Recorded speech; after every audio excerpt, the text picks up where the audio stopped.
The time has finally come for Ravencoin to enable restricted assets and tags, and that has to do with security token offerings, STOs, basically making it a transport for SEC compliant securities, I guess is a way to look at it. And in order to upgrade to or enable that feature, everyone needs to upgrade their wallets and their nodes to version 3.1.1. Good grief, what happened there? Or higher. So let's check it out.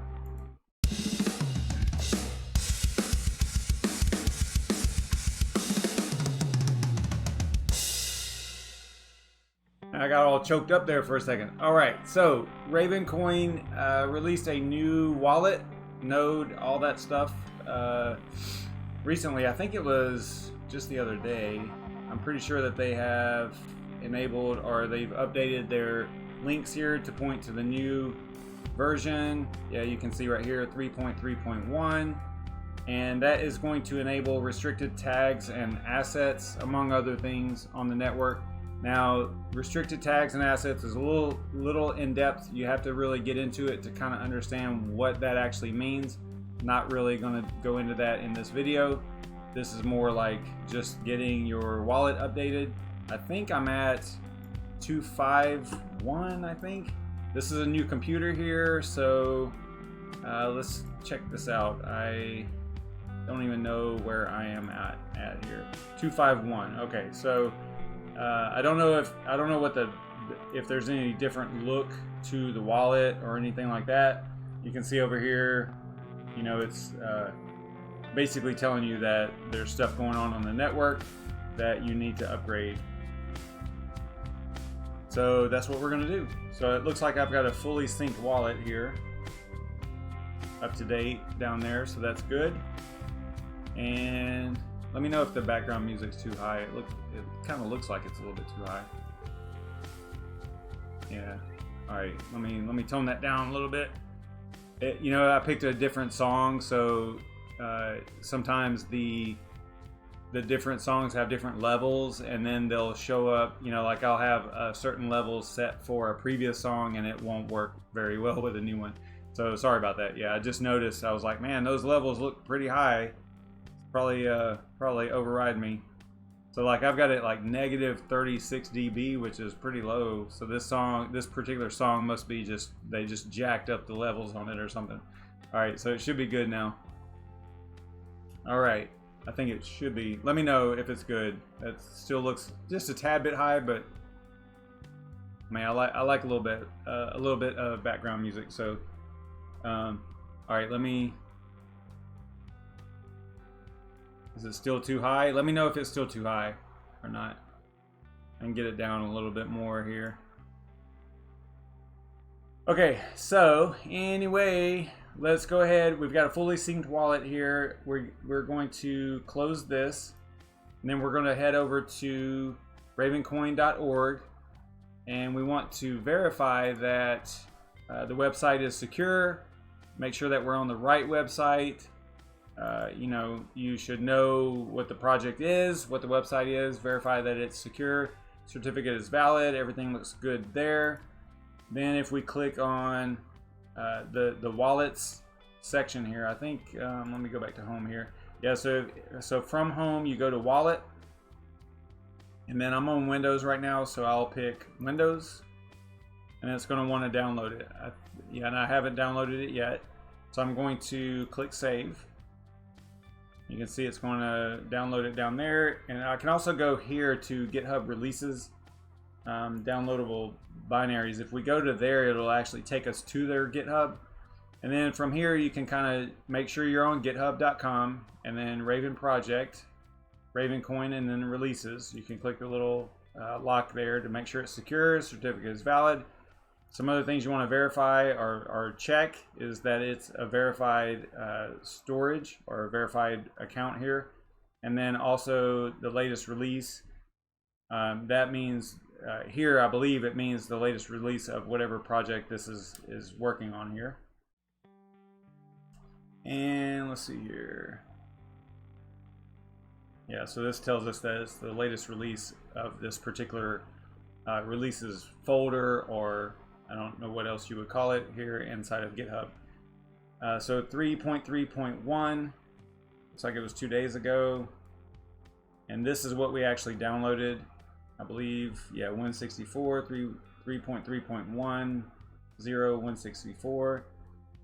So if we want to verify this file hasn't been modified since it was uploaded to the website, we can check the file hash on it. We can go to, see this one right now. So this is the one that we downloaded, 164. And if we wanted to check the checksum for SHA-256, for example, if so the devs, what they did here is they ran SHA-256 on the official version, the official file here that they created, and came up with a result, SHA-256. So if we download that, we can actually, yeah, I grabbed, looks like I did it last week.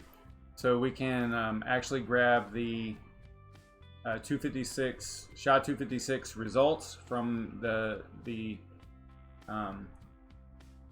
running SHA-256 hash on it, and we'll get to that in a minute. Let's see here. So if we go to show in folder, I'm going to move this over here real quick, and we are going to go to, we're going to open up, we're going to make sure that it is what we're looking at here. So let's see here. Here's the file that we downloaded just now, and this is the SHA-256 hash that matches, right? Hey, what's up, Red Panda?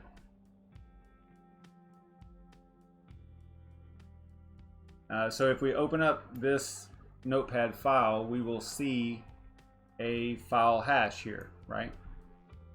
So we are going to go over here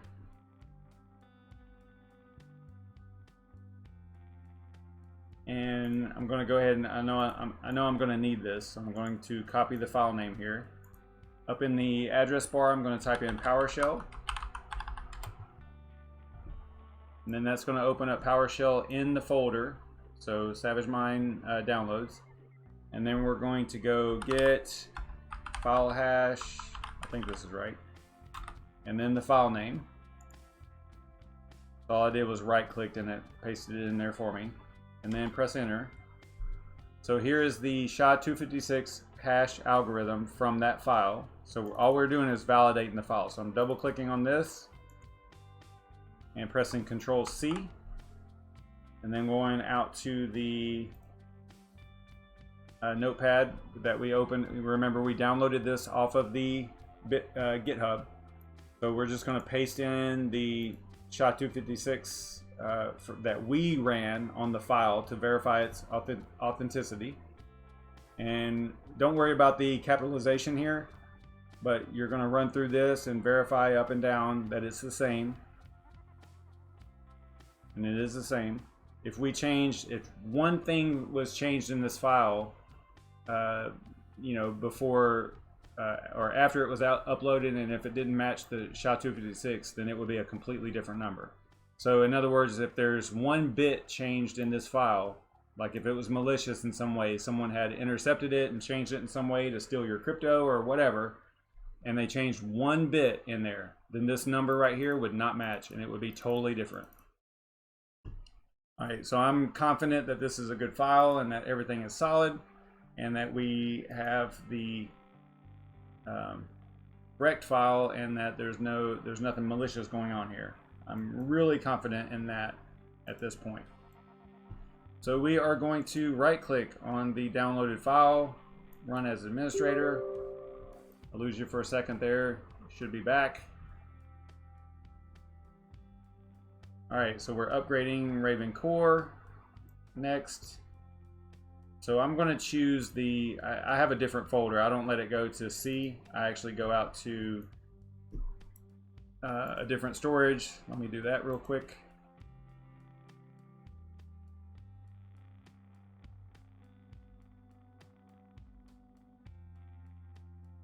So that's the location I store them at.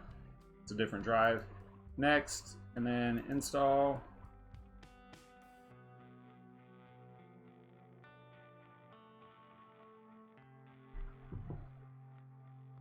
and then next, and then we're going to run it. Sounds good to me. And again, I already had a synchronized wallet and everything was good. So now the splash screen comes up. You can see we're on 3.3.1.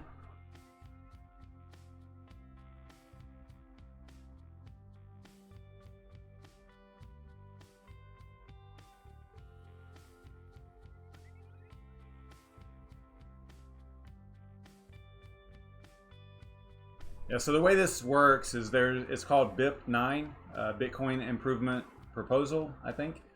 And you know, Ravencoin is a fork of Bitcoin, and they use those Bit9 or a Bit9 to actually enable features on the network, like a soft fork like this is.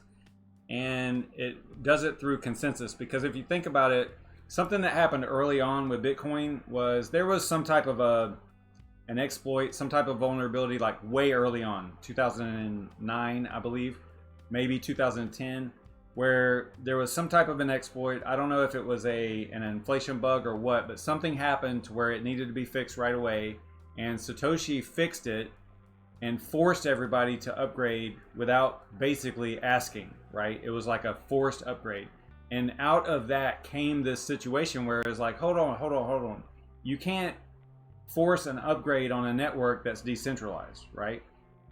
So they came up with this Bit9 process, Bitcoin Improvement Proposal, and it basically says, okay, in this case, in the Ravencoin case, they're going for an 85% consensus. So if 85% of the nodes on the network upgrade to version 3.1.1, then that will activate the soft fork. I think I think I'm using the right terminology. I'm not a developer or anything, but I think that's right. And then that'll basically activate on the network, and we'll be able to use restricted assets and tags on the network. I think that's the way it works. Yeah, cool stuff. You know, because if you were able to make a change like that to the network on your own, like as a central authority, then it's not decentralized, right? Because if one person or one entity or one business could change it, then that takes away that aspect of being decentralized. So I think it's a good thing. You know, they did the same thing with the asset layer in general. You know, I want to say it was like 9 or 10 months after they launched before that was even enabled, and that was in at the end of 2018 is whenever the asset layer was, or it might have been October or something like that of 2018, whenever the asset layer was enabled, and it was done the same way. It was through a Bit9 consensus. Now I think it was about the same. They had to have about 85%, I believe, if I remember correctly. So the securities, the STOs that this enables through restricted assets and tags, kind of an SEC compliance thing. It's fairly in depth. I mean, if you're not really into Ravencoin, you're not really too concerned about it. If you're just a trader or something, then you know, things like this might be like a signal. But as far as, you know, the actual ins and outs of it, you probably don't need to worry about it too much. It is a huge upgrade, a huge capability that's going to be enabled on, hopefully going to be enabled on the network. And you can see right here basically what it actually addresses.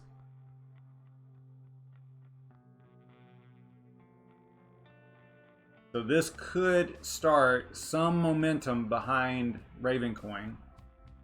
If I was to, you know, guess a little bit here, I think that this is something that a lot of the folks that were looking at Ravencoin, just the regular asset layer, were definitely waiting on this capability, at least a large portion of them. Because essentially, I mean, if you want to look at it in terms of what you can do now, you could, I'm going to use the wrong terminology. I'm going to say ICO, but that's not what it is. You could launch a STO, security token offering, on Ravencoin using restricted assets and tags. Okay. Again, this gets really in depth and there's a lot to it. really outside the scope of this video, because I just kind of wanted to upgrade the client in this case. So okay, so what are we looking at here? It looks like the wallet is actually updated. We are on 331. Great. Got a little message over here that says unknown new rules activated, version bit 25. Don't know what that means, but I would assume you can see right here that it says restricted assets. So if you click on it, nothing happens, right? Because we're waiting on that 85%. So we need 85% of the network, whether it's your wallet or a Raven node, to actually be on version 3.1.1 to enable that feature, the restricted assets feature. See, I'm clicking on it, nothing's happened. If I go to manage assets, because the assets are already enabled, that does work. Transfer asset works. You know, create, all that stuff. Me and Red Panda actually did a video on assets, so you can check that out if you want to know more about Ravencoin assets, but nothing on restricted. Cannot open it. But we did completely update the wallet, and again, I went from a fully synced wallet, so it was super slick, super easy. Because it doesn't really mess with your actual wallet.dat file. I don't typically bother backing it up, although it is highly recommended that you do so, right? You should be backing up your wallet.dat file anyway. But you saw me not back it up in this case because it's not really where you put the wallet. It's not going to overwrite your wallet.dat file, right? It's only overwriting the actual executables for the wallet whenever you update it. So, all right, let me check the chat, see what you guys are talking about. I got to get out of here actually here pretty soon because I have to kind of prepare for probably the Crypto Fireball Friday. I want to keep my streams a little bit shorter than usual, so I'll be back. I didn't know if I wasn't trying to run over Red Panda or anything there. I wasn't sure if he was going to go live tonight, but if he wants to, he can start at 9 Eastern Standard Time and do a 30-minute stream. That would be cool. And then I'll pick up at 9:30 probably. So I'm super tired. I'm exhausted, but we're going to do something. I am doing the fire teas, so I'm okay right now. It's Friday, you know, have a little bit of drink and have a little bit of fun, talk some crypto and stuff. So I'll be back in 30 minutes. Red Panda, go live for 30 minutes, man. Help us out, keep us going. I don't know if DCA, oh, DCA is going next. Okay. I don't know what time is that. What time is that, Nefarious? Are we still stepping on each other on that? I think they go longer than me though. So even if they start at around the same time, it'll still be okay. I don't have a lot. I don't even have anything planned, honestly, for Crypto Fireball Friday. So it's just going to be really relaxed and just BSing about stuff. So what's up, YouTube watcher? What's up, The Deadwood? Michael Sask, what's up, man? Haven't seen you in a while.